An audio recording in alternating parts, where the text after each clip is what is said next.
चला आज एका रंजक संकल्पनेवर बोलूया, गतिमान दृष्टी. सोप्या भाषेत सांगायचं तर आपली शहरं ज्या पद्धतीने डिझाईन केली जातात त्याचा आपल्या पाहण्यावर, विशेषतः चालताना किंवा गाडी चालवताना नेमका काय परिणाम होतो. कधी विचार केला आहे का की शहरातले काही रस्ते एकदम भारी वाटतात, फिरताना मजा येते, पण काही रस्ते मात्र अगदीच बोरिंग आणि कंटाळवाणे का असतात? यामागे काही कारण असेल का? तर बघा, शहरात फिरताना आपल्याला जो अनुभव येतो ना, तो काही आपोआप येत नाही. त्यामागे एक विचारपूर्वक केलेली डिझाईन असते. उदाहरणार्थ मुंबईचा मरीन ड्राईव्ह घ्या. तो जो अनुभव देतो तो काही योगायोग नाही, तो मुद्दाम तसा तयार केला गेला आहे. ठीक आहे, तर मग हे सगळं समजून घेण्यासाठी आपल्याला आधी मानवी दृष्टी कशी काम करते हे थोडं समजून घ्यावं लागेल. अगदी बेसिक गोष्टी. सगळा खेळ आहे तो अंतराचा. म्हणजे आपले डोळे वेगवेगळ्या अंतरावरून गोष्टी कशा पाहतात आणि ओळखतात यावर सगळं काही अवलंबून आहे. ह्याच अंतरांमुळे ठरतं की आपल्याला काय आणि किती स्पष्ट दिसणार आहे. समजा एखादी गोष्ट खूप दूर आहे, साधारण 4000 फुटांवर, तेव्हा आपल्याला फक्त एवढंच कळतं की तिथे एक मानवी आकृती आहे. बस, त्या पलीकडे काही नाही. आता तेच अंतर कमी होऊन 450 फुटांवर आलं की आपल्याला त्या व्यक्तीच्या हालचाली दिसू लागतात. ती व्यक्ती नक्की काय करते याचा अंदाज येऊ लागतो. अजून जवळ येऊया, 80 फुटांवर. आता मात्र आपण त्या व्यक्तीचा चेहरा ओळखू शकतो. आणि अगदी 40 फुटांवर आलो की चेहऱ्यावरचे हावभाव सुद्धा स्पष्ट दिसू लागतात. म्हणजे बघा, अंतर जसं जसं कमी होतं तसतसे तपशील वाढत जातात. आता ही गंमत बघा, आपली नजर आहे ना, ती खरं तर फक्त 3 अंशांच्या एका छोट्याशा कोनात एकदम शार्प असते, पण तरीही आपल्याला आजूबाजूला जवळजवळ 180 अंशांपर्यंत काय चाललंय याची एक पुसटशी जाणीव असते. यालाच आपण पेरिफेरल व्हिजन म्हणतो. बरं, मग ह्या विज्ञानाचा आणि शहराच्या डिझाईनचा काय संबंध? तर डिझायनर्स या यंत्रांचा वापर करून जागा तयार करतात. कसं ते पाहूया.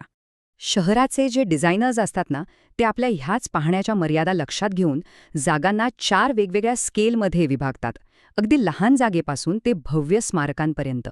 हे टेबल तेच 4 स्केल दाखवतंय.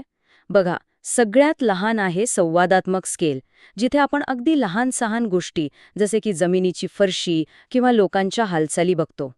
आणि जसं जसं स्केल मोठं होत जातं, भव्य स्केलपर्यंत, तेव्हा आपलं लक्ष फक्त इमारतीच्या एकूण आकारावर आणि तिच्या भव्यतेवर टिकून राहतं.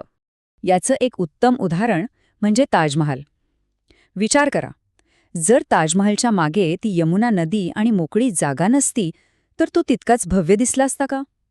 नाही ना. ती मोकळी जागाच त्याची भव्यता अजून वाढवते. आत्तापर्यंत आपण स्थिर उभे राहून पाहण्याबद्दल बोलत होतो, पण गोष्टीत खरा ट्विस्ट येतो जेव्हा वेग येतो. आपण जेव्हा गाडी चालवतो किंवा वेगाने प्रवास करतो तेव्हा आपला पाहण्याचा अनुभव पूर्णपणे बदलून जातो. फरक अगदी स्पष्ट आहे. पायी चालताना आपल्याला आजूबाजूला निवांत बघायला वेळ मिळतो, छोटे छोटे तपशील दिसतात. पण गाडी चालवताना आपलं सगळं लक्ष फक्त समोरच्या रस्त्यावर असतं, आजूबाजूचं बरंच काही सुटून जातं. ह्या 2 आकृत्यांमध्ये हेच दिसतंय. वेग वाढला की आपल्या लक्ष देण्याचं क्षेत्र एका अरुंद बोगड्यासारखं होतं. आपण आजूबाजूचं न पाहता फक्त सरळ पुढे बघतो. आणि हे आकडे तर अजूनच स्पष्ट करतात. ताशी 60 मैल वेगाने गाडी चालवताना आपलं प्रभावी दृष्टिक्षेत्र 40 अंशांपेक्षाही कमी होतं, म्हणजे जवळजवळ निम्म्याहून कमी. तर मग ह्या सगळ्या गोष्टी वापरून डिझायनर्स आपल्या प्रवासाला एक आकर्षक दृश्यनाट्य कसं बनवू शकतात? चला पाहूया. यासाठी सत्यजित रे यांचा सोनार किल्ला या सिनेमापेक्षा उत्तम उदाहरण असूच शकत नाही. त्यातल्या एका कार प्रवासाच्या सीनमध्ये हे तंत्र अप्रतिमपणे वापरलंय. या सीनमध्ये काय होतं की जैसलमेरचा किल्ला सुरुवातीला खूप लांब दिसतो, पण रस्ता नागमोडी असल्यामुळे तो कधी दिसतो तर कधी दिसेनासा होतो. यामुळे एक प्रकारची उत्सुकता तयार होते.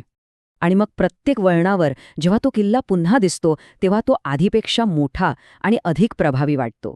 यालाच म्हणतात दृश्यनाट्य. म्हणजे प्रवास फक्त प्रवास राहत नाही, तर तो एक कथा बनतो, एक अनुभव बनतो. हेच तंत्र शहरांमध्ये वापरलं जातं. मुंबईतला पेडर रोड आठवा. तिथले वळणदार रस्ते, फ्लायओव्हर, हे सगळं एक अविस्मरणीय अनुभव देण्यासाठीच डिझाईन केलेलं असतं. तर मग आज आपण काय पाहिलं? सोपं आहे. आपण कसं पाहतो यावर जागेची रचना अवलंबून असते. वेग आपला पाहण्याचा दृष्टिकोन बदलतो. आणि या सगळ्याचा वापर करून शहरातला प्रवास एका कथेसारखा, एका दृश्य नाट्यासारखा बनवला जाऊ शकतो.